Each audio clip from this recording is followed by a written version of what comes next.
is there a company name for England? I mean, we know we have a corporation here. Is there a corporation there as well? Well, it's not a corporation like, well, it is. It's a divine right of kings.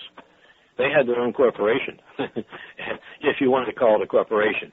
Okay. But over here, you can go on to Manta or Dun & Bradstreet, and you can type in the United States and find out that it is a corporation. That is true, and folks, you can do that. And again, as Iman said, go to Manta, that's MANTA.com.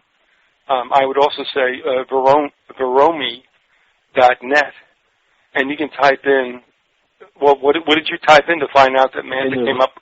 When you go to Manta, up in the upper left-hand corner, it says type in the name of your corporation. Well, you can type in the United States, the IRS, the judiciary of the United States, the judiciary of any state. You can even type in the Congress or the Senate of the United States, and you will find out that they are a private corporation.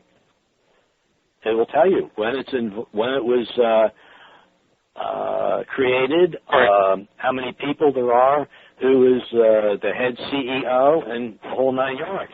Well, the rich part of that is because then they are not under any kind of control by we, the plebiscite. That's right, because we never created the Constitution.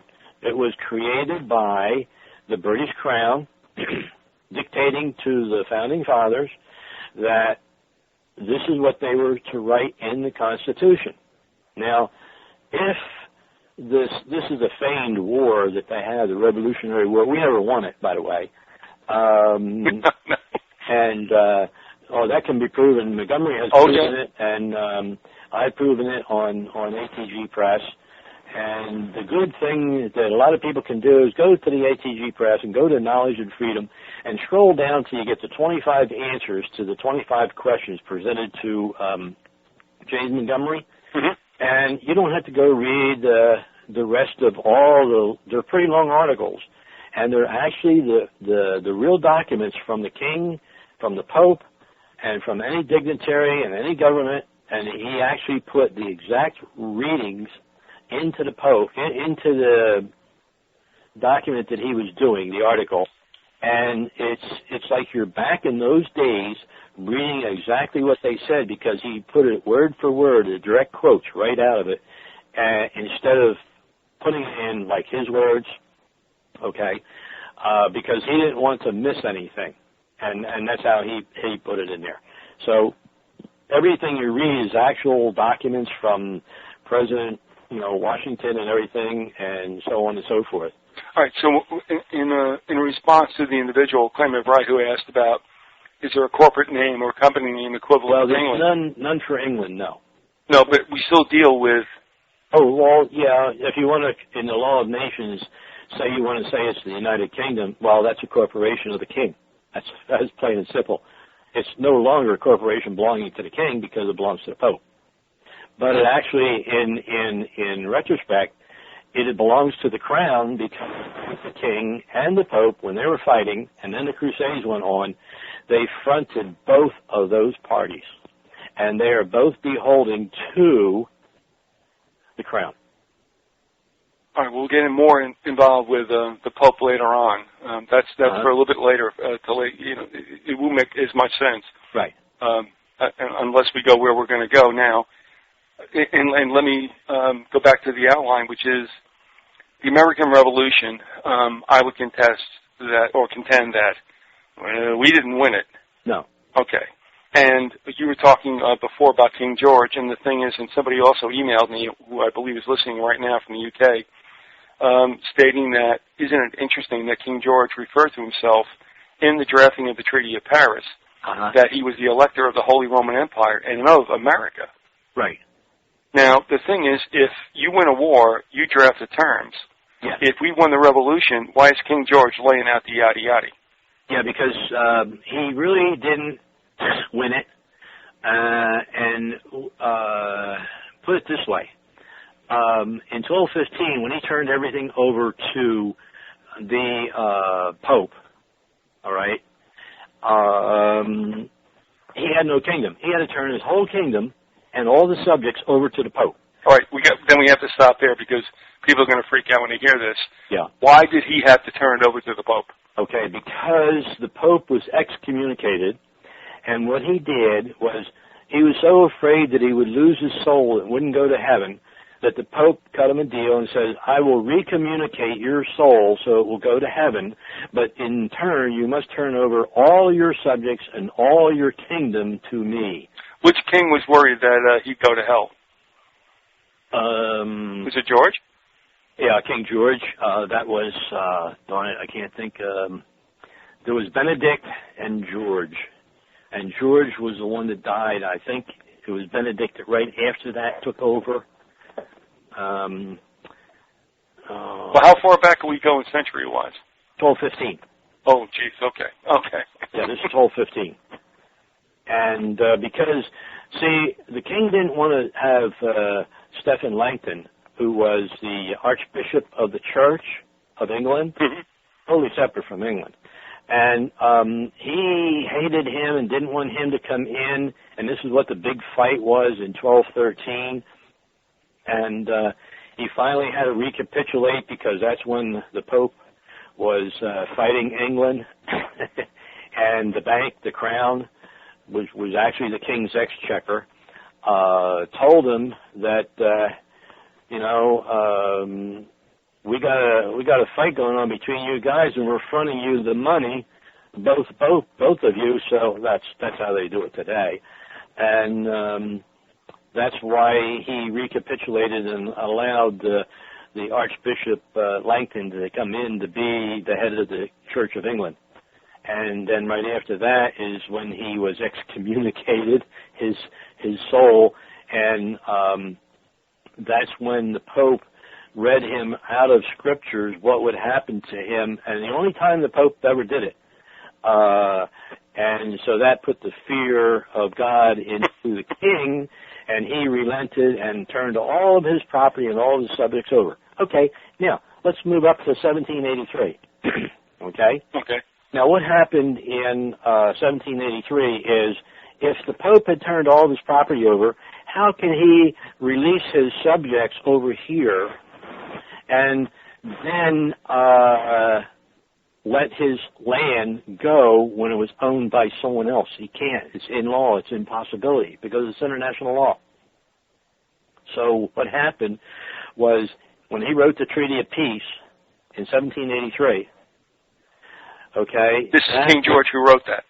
Yeah, and, right. And that's why when he wrote it, he dictated all the parameters. And if you notice when you read in there, and this is what people have to understand, that it's not the words that you see as themselves being merged, but it's the terms under legal doctrination that sets the matter, and the king then took charge of everything and laid out the terms of the Treaty of Peace.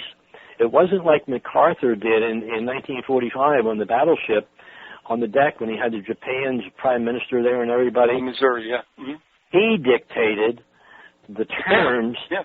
And said Japan couldn't have an army, they couldn't have this, they couldn't have that, they'd have to be occupied for so many years, and everything.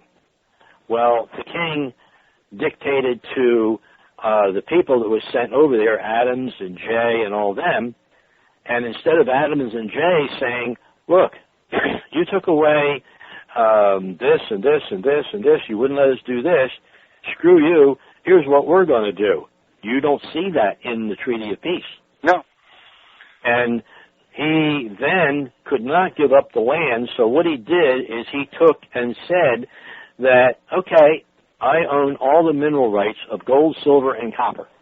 Well, okay, if someone owns the mineral rights, they own the property because whoever rents that property, the king can come in and drill down and do what they wish and mine what they want out of the land, and you have no say. Even though you got a deed to the topsoil of the land, you don't have a deed to the mineral rights. All right, so then would I be accurate in saying, as I was supposed, independent of what we've talked about, that whenever you look at your mortgage and such, right, in capped letters and stuff, you're still a tenant? Oh, yeah, because the mortgage, if you look at it, what is a mortgage when you break the word down? Mort is... Until death. Yeah, a mort, it's the same as mortmain. It's a dead man's hand. And what happened was so many people in England was having and turning over their property to the church that the king had to stop it because all of his property was going to the church. You know, the Pope was slowly gaining property this way, and that's why they call it mortmain, which translates over into the United States as a mortgage. It's a dead man's hand of the land, which he can give to anybody he wants. And the king didn't like that, so he stopped the mortmain, and they could no longer do it. All right, let me stop right there also. And Big Jim, who's producing this show, says, "You mean I'm still renting?" Yeah, that would be right, Jim. Oh, yeah, he's still renting because he's a tenant. If you look at your property deed, why do you get title insurance? Does anybody know that? Why you get title insurance? Because if something bad happens to your house.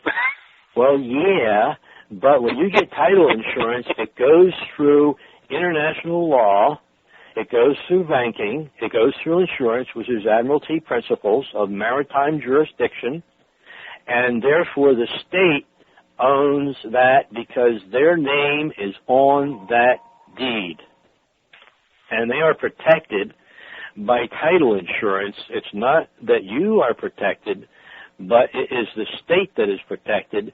And one man in North Carolina found this out, and he has been trying for I don't know how long, because when he turned it over to the attorney went right down and got title insurance on it, and he forbid them to do that, and he didn't know that this attorney did it. So he went back, and that's when he found out that the state has an interest in your title insurance because it is named as part of the insurer or a loss payee. All right, I want to do a little business with you before you do that, but we got a last question here I want to inject into our discussion. Uh-huh. And a listener said, I thought Adams and Jay wrote the Treaty of 93, but that's 83 I think he's talking about, isn't it? No, it was 1992. 1792 was the Jay Treaty. Okay, well, good. Well, then, they went back over into England. Right, good point. To straighten this out. And they couldn't really straighten it out because that's when Jay, they're all lawyers. You know, Adams and Jay and all those people that went over there, they're all lawyers. Yeah. They know. They're all from the British Crown. Well, actually, they're from the Crown Temple, which was the Exchequer's legal department. Now, let me ask you this. When they bear that title and they have that office, does that transcend national boundaries? Yes.